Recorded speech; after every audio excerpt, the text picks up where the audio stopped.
जय हिंद। एक बार फिर से आप सभी का एग्ज़ाम गुरुजी भाई अरविंद सर यूट्यूब चैनल में बहुत बहुत स्वागत है। देखिए, आप जानते हैं कि Uttar Pradesh police radio operator का पेपर हो रहा है, यानी यूपी पुलिस असिस्टेंट ऑपरेटर का पेपर हो रहा है और उसमें कुछ ऐसे टॉपिक्स हैं जो पूछे जा रहे हैं। मेरे प्यारे भाई, इस वीडियो में हम कंप्लीट करने वाले हैं, वो है समकालीन पुलिस मुद्दे और कानून व्यवस्था।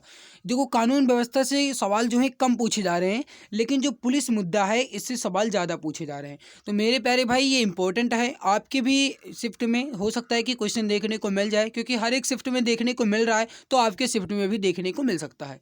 इस वजह से मैं यहाँ पे जो क्वेश्चंस इंपॉर्टेंट हैं वो करवा दे रहा हूँ और आप एक बार अच्छे से देख लेना। चलिए शुरू करते हैं आज के इस इंपॉर्टेंट क्लास और आपके सामने क्वेश्चन रखते हैं।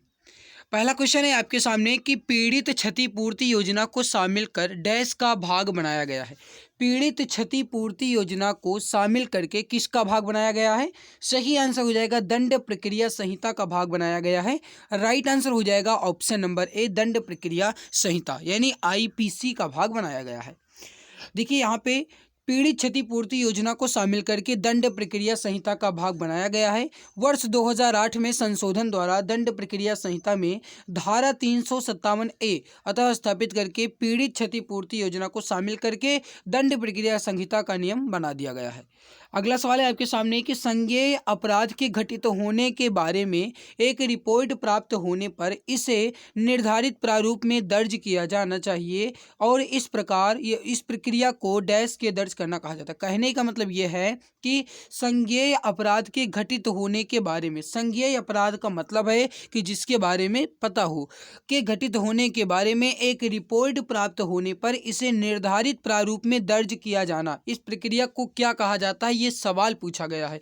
अब थोड़ा सा समझो, इस प्रक्रिया को क्या कहा जाता है। सवाल बहुत ईजी है। अगर यहीं पे अगर ऑप्शन में आपको एफआईआर दे दिया जाता तो आप तुरंत उसे टिक कर सकते थे, बट एफआईआर नहीं दिया गया। क्यों? क्योंकि आप उसको समझ जाते। इसी वजह से ये यूपीएसआई में पूछा गया है। राइट हो जाएगा प्रथम सूचना report, option C correct answer हो जाएगा। एफआईआर यानी फर्स्ट इंफॉर्मेशन रिपोर्ट, एफआईआर कहा जाएगा। Option number C correct answer आपका हो जाएगा। एफआईआर जो है ये भारतीय दंड संहिता की धारा 154 के तहत होता है, तो यहाँ पे ध्यान रखना, ऑप्शन सी करेक्ट आंसर आपका हो जाएगा। आगे बढ़ते हैं। लोक अदालत का अर्थ मूलतः की अदालत है। किसकी अदालत है? लोक अदालत का मतलब क्या है? मेरे प्यारे भाई, मैं आपको एक बात और बता दूं कि ये जो मैं क्वेश्चन करवा रहा हूँ ये इंपॉर्टेंट क्वेश्चन है। एक बार आप देख लो, मैं ज़्यादा टाइम नहीं लूंगा, मुश्किल से 20 मिनट की क्लास होगी। 20 मिनट में मैं आपके क्वेश्चन करवा दे रहा हूँ, ठीक है। इंपॉर्टेंट क्वेश्चन मैं करवा दे रहा हूँ क्योंकि मैं भी जानता हूँ कि आपके पास टाइम नहीं है, ठीक है। एक बार क्लास को देख लो। लोक अदालत का अर्थ है जनता की अदालत। राइट हो जाएगा आपका डी ऑप्शन, जनता की अदालत, ठीक है।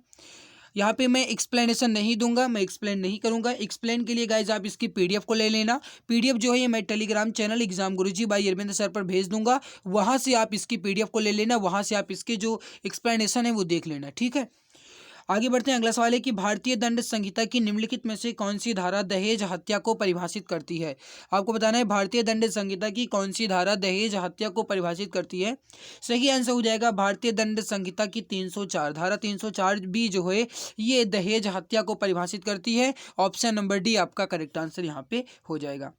आगे बढ़ते हैं। अगला सवाल है आपके सामने, यूपीएसआई 2021 में पूछा गया है। भारतीय दंड संहिता की निम्नलिखित में से कौन सी धारा महिलाओं के प्रति क्रूरता के संदर्भ में क्रूरता शब्द की व्याख्या करती है? भारतीय जो गाइस दंड संहिता है इसमें कौन सी धारा क्रूरता शब्द की व्याख्या करती है? ये सवाल पूछा गया है। बताइए राइट आंसर यहाँ पे क्या हो जाएगा। देखिए, आप जानते हैं कि ये जो टॉपिक है गाइस ये आपके सिलेबस में दिया गया था, लेकिन बहुत सारे मित्र इसको पढ़े ही नहीं थे, इस वजह से एग्जामिनर सवाल पूछ रहा है। और भाई ये पढ़ता कोई है भी नहीं, ये समझ जाओ, क्योंकि ये थोड़ा टफ सब्जेक्ट बन जाता है, इस वजह से कोई पढ़ता भी नहीं है ज़्यादा।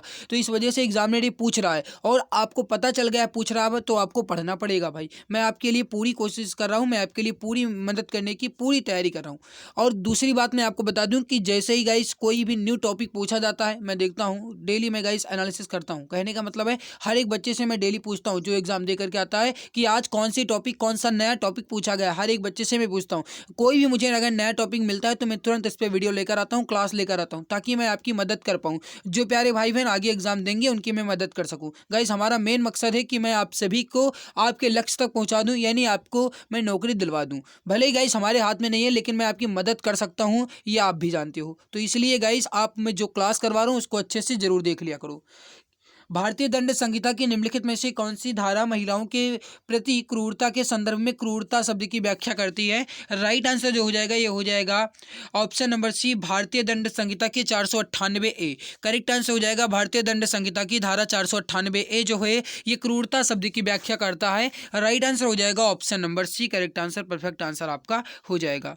आगे बढ़ते हैं, अगला सवाल है कि केंद्रीय सतर्कता आयोग की स्थापना सरकार द्वारा फरवरी 1964 में भ्रष्टाचार निवारण समिति की सिफारिशों के आधार पर की गई थी। इसके अध्यक्ष कौन थे?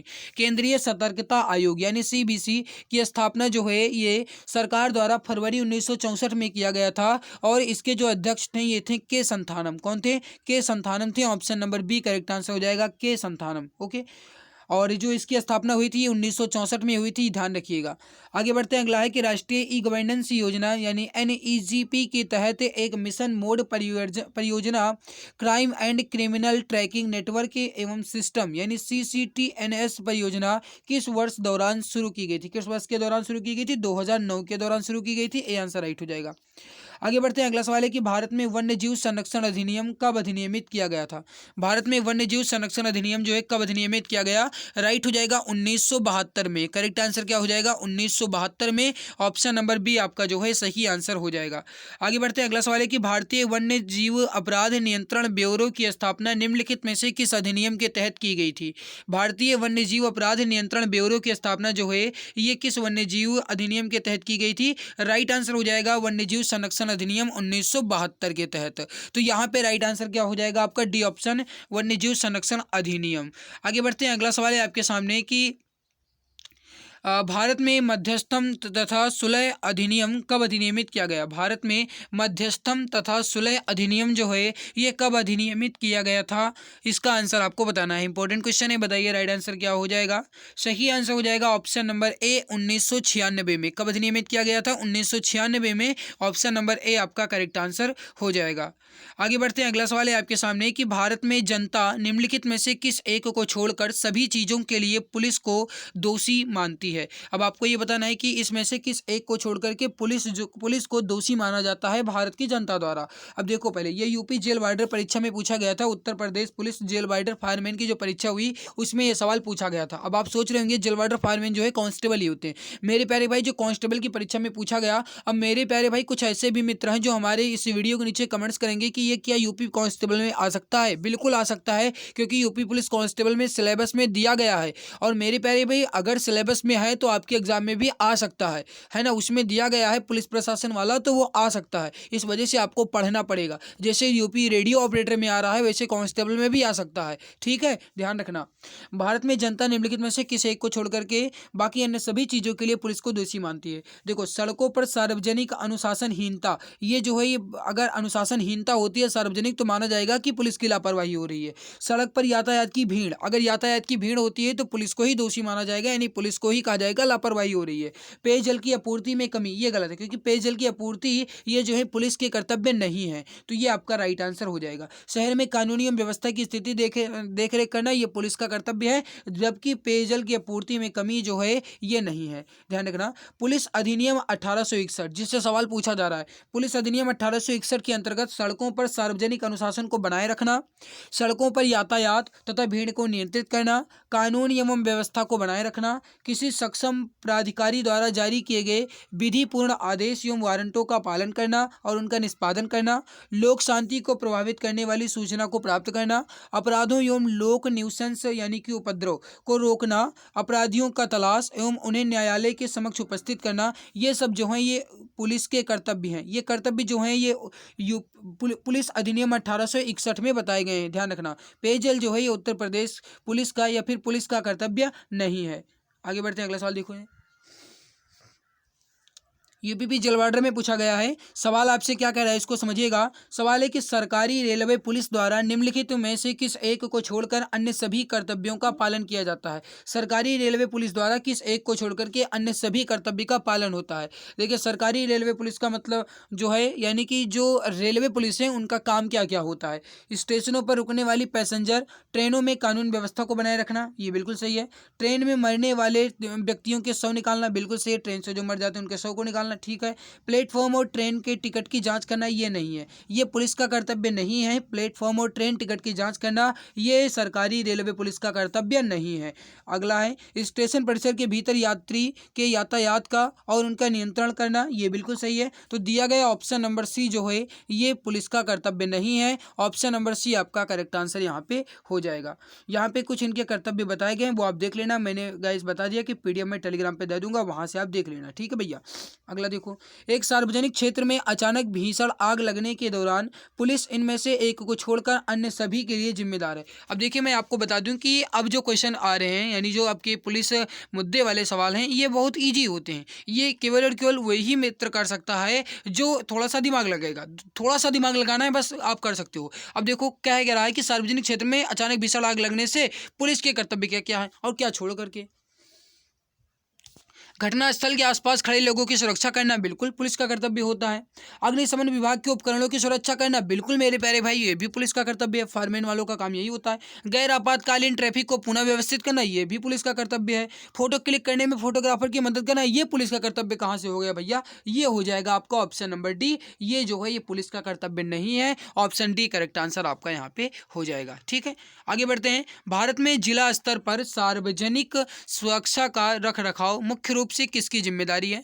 भारत में जिला स्तर पर सार्वजनिक सुरक्षा का रख रखाव जो है ये किसकी जिम्मेदारी है। राइट हो जाएगा जिला प्रशासन की। किसकी जिम्मेदारी है, जिला प्रशासन की। ऑप्शन सी करेक्ट आंसर हो जाएगा। अगला सवाल देखिए, निम्नलिखित में से कौन सा भारत सरकार के राष्ट्रीय ई शासन योजना के मिशन मोड प्रोजेक्ट यानी एमएमपी CCTNS का पूर्ण रूप है, यानी CCTNS का पूरा नाम क्या है, इसका आंसर आपको बताना है। राइट आंसर यहाँ पे क्या हो जाएगा। सही आंसर जो हो जाएगा इसका पूरा नाम जो है यह है crime and criminal tracking network and system. Crime and criminal tracking network and systems, ये जो है ये CCTNS का पूर्ण रूप है। Option A is correct answer. अगला सवाल है आपके सामने कि निम्नलिखित में से किस केंद्रीय मंत्रालय में जनगणना संगठन 1961 में अस्थायी रूप से कार्य कर रहा है। किस केंद्रीय मंत्रालय में, राइट हो जाएगा ऑप्शन नंबर सी गृह मंत्रालय में। चलो आगे बढ़ते हैं, अगला सवाल देखते हैं। हाँ, आगे बढ़ने से पहले आपको बता दें जीके के 5000 से अधिक क्वेश्चंस की ये ई बुक है। ये 60% डिस्काउंट के साथ मात्र 39 रुपये में अभी मिल रही है। ये ई बुक जो है गाइस जीके के लिए बनाई गई है, special for UP police radio operator के लिए, आप देख लो, ठीक है। बाकी मैं आपको बता दूं कि अगर आप इसको अभी नहीं पढ़े हैं तो जरूर पढ़ लेना, क्योंकि इससे सवाल फंस रहे हैं। और दूसरी बात मेरे प्यारे भाई आपको बता दें कि अगर आपने इसको ले लिया है और अगर आप पढ़ चुके हैं तो रिवाइज कर लेना, और अगर आप नहीं पढ़े तो एक बार पढ़ जरूर ले लेना, क्योंकि इंपॉर्टेंट क्वेश्चन है इसमें, ठीक है। इसमें सभी टॉपिक्स मैंने दे रखा है। और इसके अलावा गाइस ये ई बुक जो है इमेज और कलरफुल के साथ बनाई गई है। अगर लेना है तो इस UPI ID पे आप मात्र 39 रुपये पे कीजिए। पूजा BCIT05@OKSBI, पूजा BCIT05@OKSBI, इस पे आपको मात्र 39 रुपये पे करके इस नंबर पर व्हाट्सअप करना है 8948667652, 8948667652। इस पर आपको व्हाट्सअप करना है, यहाँ से आपको ये ई बुक मिल जाएगी। मैं दिखा देता हूँ, एक बार आप यहाँ पर 2-3 पेज देख लीजिए, क्योंकि टाइम ज़्यादा नहीं है। देख लो, UP police radio operator exam को टारगेट करते हुए तैयार किया गया है। मेरे प्यारे भाई इसमें जितने भी क्वेश्चन हैं एग्जाम ओरिएंटेड हैं और एग्जाम्स के हिसाब से बनाए गए हैं। जो आपके एग्जाम में आने की पूरी संभावना रख रहे हैं वही क्वेश्चन यहाँ पे बनाए गए हैं। देख लो, इमेज और कलरफुल के साथ पूरे 291 पेज की है। अगर आपका पेपर अभी गाइस मतलब 2-3 दिन बाद है, या अगर आपका पेपर में अभी थोड़ा बहुत टाइम आपको मिल पा रहा है, और अगर आप गाइस अपने सिलेक्शन के प्रति सीरियस हैं, तो आप 2 दिन में भी इसे पूरा पढ़ सकते हो। 291 पेज की है, ठीक है। 60% का डिस्काउंट भी दे रहा हूँ, मात्र 8948667652, 8948667652 पर इस पर व्हाट्सअप करके यहाँ से आप इस ई बुक को ले सकते हैं। चलिए आगे बढ़ते हैं, अगला सवाल है। पुलिस द्वारा निभाए गए कर्तव्यों में से निम्नलिखित में से किस एक को छोड़कर अन्य सभी कम तनावपूर्ण है। कम तनावपूर्ण है, देखो मृत्यु के संदेश देना ये पुलिस के कर्तव्य होते हैं, तो ये तनावपूर्ण हो ही नहीं सकता। झगड़ों के सड़कों के झगड़ों पर प्रतिक्रिया ये भी बिल्कुल सही है, और घरेलू हिंसा दर्ज करना ये भी जो है ये पुलिस का कर्तव्य है। लेकिन दीर्घकालिक संगठन दबाव ये भाई जो है ये पुलिस के तनावपूर्ण कार्य हो जाएंगे। ऑप्शन ए आपका करेक्ट आंसर हो जाएगा। आगे बढ़ते हैं, अगला सवाल देखते हैं। निम्नलिखित में से कौन सा एक वैकल्पिक विवाद समाधान तंत्र में प्रयुक्त तकनीकी नहीं है। देखो, विवाचन, समझौता, मध्यस्थता मध्यस्थता, ये है अवोपीड़न नहीं है, ऑप्शन सी करेक्ट आंसर हो जाएगा अवोपीड़न। आगे बढ़ते हैं, निम्नलिखित में से कौन सी एजेंसी भारत में केंद्रीय आतंकवाद विरोधी कानून प्रवर्तन एजेंसी के रूप में कार्य करती है। आपको बताना है कि इसमें से कौन सी एजेंसी है जो भारत में केंद्रीय आतंकवाद विरोधी कानून प्रवर्तन एजेंसी के रूप में कार्य करती है, ये आपको बताना है। यूपीएसआई 2021 में पूछा गया है। राइट हो जाएगा राष्ट्रीय जांच एजेंसी यानी एनआईए। ये जो है राष्ट्रीय जांच एजेंसी जो है ये केंद्रीय आतंकवाद विरोधी कानून प्रवर्तन एजेंसी के रूप में कार्य करती है। ऑप्शन ए जो है आपका करेक्ट आंसर हो जाएगा। आगे बढ़ते हैं, शिक्षा के क्षेत्र में कौन सबसे नया कानून है। शिक्षा के क्षेत्र में इसमें से कौन सा एक नया कानून है ये बताना है। देखो राइट आंसर हो जाएगा अनिवार्य प्राथमिक शिक्षा, option number A correct answer हो जाएगा अनिवार्य प्राथमिक शिक्षा। आगे बढ़ते हैं, अगला सवाल देखते हैं, अंतर्राष्ट्रीय शांति दिवस कब मनाया जाता है। इजी क्वेश्चन है, बताइए राइट आंसर क्या हो जाएगा। मेरे प्यारे भाई अगर आपको हमारी मेहनत अच्छी लग रही है भाई तो लाइक कर दो, और चैनल पे पहली बार आए हो तो सब्सक्राइब जरूर कर लेना, ताकि आने वाली हर एक नई क्लास की नोटिफिकेशन मिला करे, क्योंकि मैं बेहतरीन क्वेश्चन करवा रहा हूं तो उसका फायदा आपको मिलता रहे। अंतर्राष्ट्रीय शांति दिवस कब मनाया जाता है। राइट आंसर हो जाएगा आपका यहाँ पे ऑप्शन नंबर डी 21 सितंबर। 21 सितंबर को अंतर्राष्ट्रीय शांति दिवस मनाया जाता है, option number D correct answer हो जाएगा। और माता रानी की कृपा से जो गाइज मैं क्वेश्चन करवा रहा हूँ ये क्वेश्चन आपको वहाँ पे मिल भी रहे हैं। अंतर्राष्ट्रीय शांति दिवस जो है 1982 से मनाना आरंभ किया गया है। 1982 से 2001 तक सितंबर माह के तीसरे मंगलवार को विश्व शांति दिवस जो है मनाया जाता था। वर्ष 2002 से इसके लिए तारीख निर्धारित कर दी गई 21 सितंबर, और 21 सितंबर को ही अंतर्राष्ट्रीय शांति दिवस जो है मनाया जाता है। इसके पहले 1982 से जो मनाया जाता था 2001 तक ये होता था सितंबर माह का तीसरा मंगलवार, लेकिन उस 2002 के बाद से इसमें कह दिया गया कि 21 तारीख को ही अंतर्राष्ट्रीय शांति दिवस मनाया जाएगा। ठीक है भाई, चलो आगे बढ़ते हैं, अगला सवाल है, निम्नलिखित में से किस अधिनियम के तहत गन लाइसेंस रजिस्टर नामक जारी किए गए लाइसेंसों का एक रजिस्टर प्रत्येक पुलिस स्टेशन में रखा जाना चाहिए। राइट हो जाएगा शस्त्र अधिनियम 1959 के तहत, option number C correct answer हो जाएगा शस्त्र अधिनियम 1959। अगला सवाल है आपके सामने कि पुलिस विभाग में निम्नलिखित में से CCIS का पूर्ण रूप क्या है। CCIS का पूर्ण रूप क्या है ये आपको बताना है। पुलिस विभाग में CCIS का पूर्ण रूप क्या है। राइट आंसर हो जाएगा आपका यहाँ पे option number D crime and criminals information report. Crime and criminal information report जो है ये CCIS का पूरा नाम है, option number D correct answer हो जाएगा। मेरे प्यारे भाई अगर आप टेलीग्राम से नहीं जुड़े हैं तो टेलीग्राम पे जुड़ जाना, PDF वहीं दे दूंगा। ठीक है, आगे बढ़ते हैं, पुलिस अधिकारी अनुमति के बिना या 2 महीने की नोटिस के बिना इस्तीफा नहीं देंगे। यह पुलिस अधिनियम 1861 की निम्नलिखित में से किस धारा के तहत आता है। पुलिस अधिनियम 1861 से सवाल पूछा जा रहा है, आपके एग्जाम में आ रहा है, तो आप उसको एक बार जरूर देख लो। ठीक है, और मैं क्वेश्चन मैंने करवा दिया पुलिस अधिनियम 1861 से, फिर भी 2-4 क्वेश्चन मैं हर एक क्लास में रख दे रहा हूँ। देखो, पुलिस अधिकारी अनुमति के बिना या फिर 2 महीने की नोटिस के बिना इस्तीफा नहीं देंगे। पुलिस के अधिकारी जो हैं या पुलिस जो है वो अधिकारी के बिना या अधिकारी की अनुमति के बिना या 2 महीने की नोटिस के बिना अगर इस्तीफा दे देते हैं तो ये धारा 9 का उल्लंघन है। तो राइट आंसर क्या हो जाएगा, धारा 9 के तहत option number D correct answer हो जाएगा। ये जो है पुलिस अधिनियम 1861 में कहा गया है। ठीक है, ये मैं PDF जो है टेलीग्राम पे दे दूंगा, वहाँ से आप पूरा इसका एनालिसिस जो है यानी कि इसका जो पूरा व्याख्यात्मक क्वेश्चंस हैं वो आप एक बार देख लेना। मैं Telegram channel exam Guruji by Arvind sir पर इसकी पूरी PDF जो है ये भेज दूंगा। ओके, देख लो यहाँ पे पुलिस अधिनियम 1861 की धारा 9 के अंतर्गत कोई भी पुलिस अधिकारी अपने कार्यालय के कर्तव्यों से स्वयं को वापस लेने के लिए स्वतंत्र नहीं होगा जब एक की जिला अधीक्षक या किसी अन्य अधिकृत अधिकारी द्वारा स्पष्ट रूप से ऐसा करने के लिए अनुमति नहीं दी जाती है।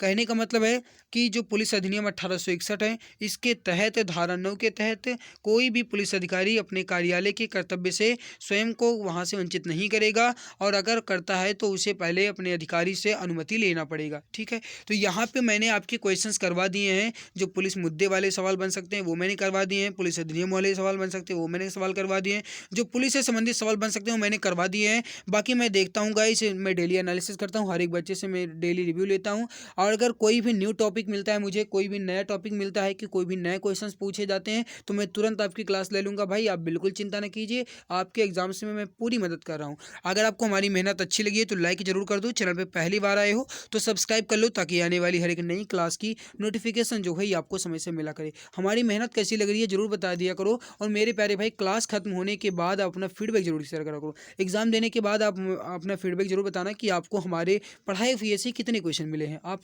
ज़रूर बता देना, ठीक है। तो आज की इस बेहतरीन लाजवाब वीडियो में बस इतना ही। आपका एग्ज़ाम बहुत अच्छा होगा, हमारी शुभकामनाएं आप सभी के साथ हैं, माता सरस्वती का आशीर्वाद है, एग्ज़ाम आपका बहुत अच्छा जाएगा। मिलते हैं इसके बाद एक और नई वीडियो में, तब तक के लिए खुश रहिए, मुस्कुराते रहिए। जय हिंद, जय भारत, वंदे मातरम।